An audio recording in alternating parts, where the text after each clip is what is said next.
Sports in America is one of the most popular activities and will always be that way because so many people enjoy watching these games. Football and boxing are two of the most successful industries that make large amounts of money. But what most people don't understand is that there's a lot of risk when playing these sports. This problem has recently came to the attention of athletes all over the world, and it's because of this disease called CTE, or chronic traumatic encephalopathy. This disease is a progressive degenerative disease of the brain that has been found in athletes with a history of repetitive brain trauma, which is caused by concussions and subconcussive hits to the head. CTE is most commonly diagnosed in football and boxers because they are continuously getting hit in the head. This disease was first brought to light when a Hall of Famer center who played for the Pittsburgh Steelers died of a heart attack at the age of 50. Mike Webster played in the NFL from 1974 to 1990 and is known as one of the most famous Pittsburgh Steelers in their franchise history. After being retired for 12 years, he started having symptoms of dementia from his head trauma. He was having trouble concentrating, focusing, and had rambling conversations. He was also in a lot of mental pain, which led to his heart attack on September 24th, 2002. Mike had a great family with a wife and kids that were his most prized possessions. CTE turned Mike Webster into a monster, and his problems led him to lose his family because of his constant anger and confusion.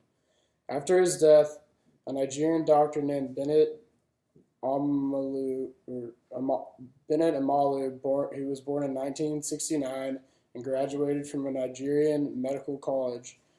He moved to Pittsburgh in 1999 to continue his medical training in the United States. On September 24, 2002, when Dr. Amalu performed the autopsy on Mike Webster, he realized something that he had never seen before. He had never heard of the symptoms that Mike had, and he decided that he needed to take a look at his brain. After examining his brain, he knew it was not a normal disease. In fact, it led to a whole new discovery of this disease called CTE. And this is a picture of Mike Webster.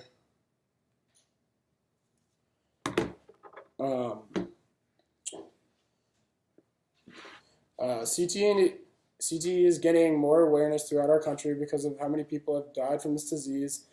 It can cause major mental issues, and it also the history and research that has been being done is showing people how serious this disease is.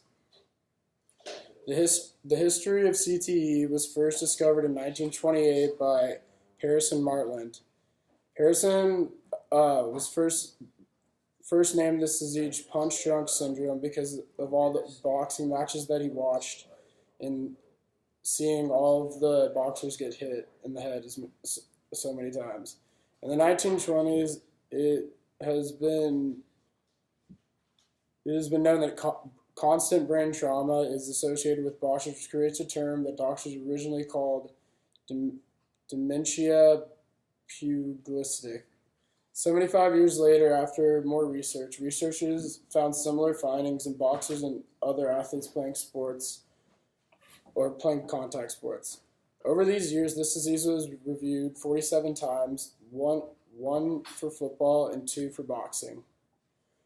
Although this disease was only represented with boxers at one point, it is now being recognized that it has an impact on other sports such as professional football and other contact sports.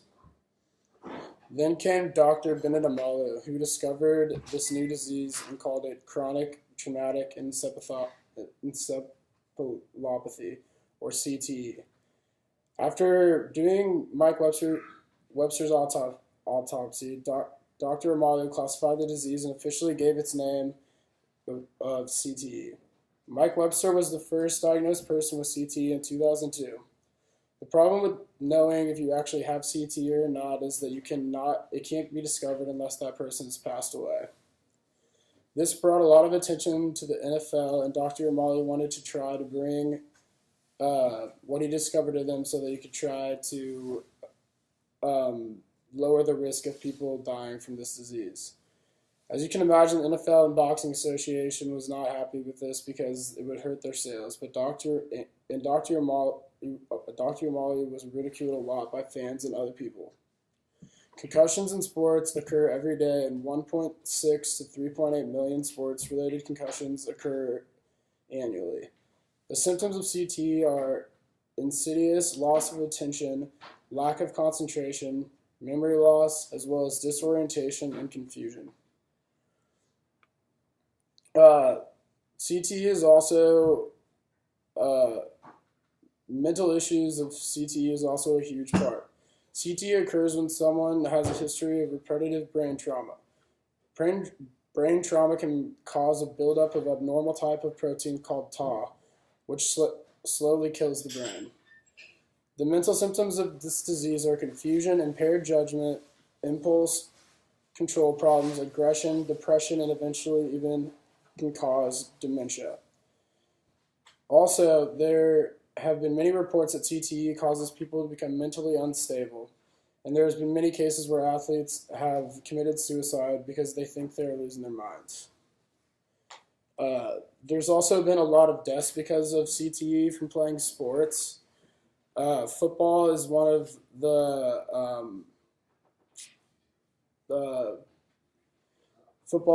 the causes of CTE. And recently 5 players were diagnosed with this disease, and they were all played at similar positions, which include offensive and defensive linemen and linebackers. These players had symptoms of depression and extreme outbursts of anger. Out of these 5 players, 2 of them committed suicide. 1 died during a high-speed police chase, and the other one was shot accidentally.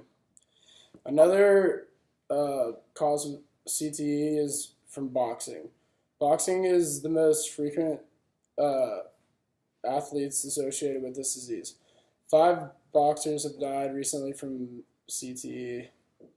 The most notable professionals who have died from CTE that have made an impact on this disease and its awareness are obviously Mike Webster, who was awarded NFL disability for dramatic brain injury that gave light on this topic.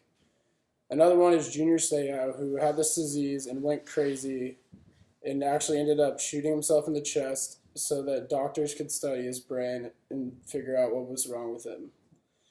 These 2 football players helped bring awareness to athletes all over the world and also into the eyes of the public. Here's a picture, or here's a football. And also here is a punching glove for the boxers.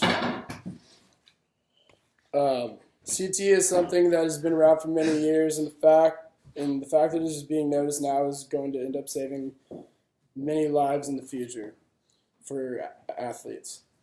Recognizing this disease and through all the research that is being put into it will hopefully one day get rid of the risk of playing contact sports that we love. So the next time you're watching a contact sports match, just realize that those athletes are putting their lives on the line for your entertainment. Yeah, John.